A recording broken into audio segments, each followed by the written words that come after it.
Assalamualaikum warahmatullahi wabarakatuh. Saya akan mempresentasikan tentang sistem tanam paksa di Indonesia.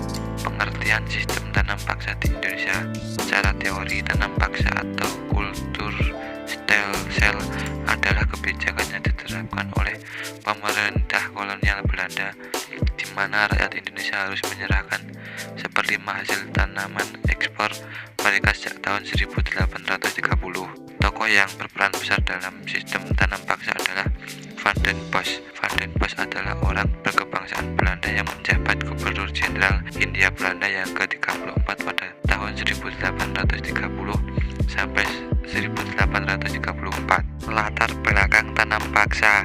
Pemberlakuan sistem tanam paksa ini didorong oleh kondisi keuangan Belanda yang di ujung tanduk. Hal ini disebabkan karena Belanda mengalami defisit dan korupsi. Selain itu, Belanda pun harus menghadapi hutang akibat perang, contohnya Perang Napoleon, Perang Belgia, dan Perang Diponegoro.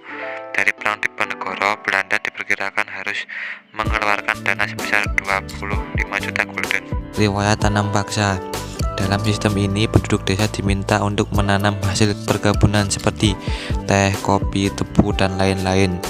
Penyimpangan tanam paksa adalah semakin bertambahnya pengeluaran lahan mencapai setengah bagian ladang. Hasil penjualan panen-panen tersebut harus diserahkan kepada Belanda. Dampak tanam paksa terhadap Indonesia.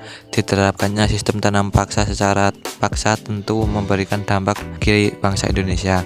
Dampak yang ditimbulkan dari sistem tanam paksa adalah penyakit, kelaparan, hingga kematian.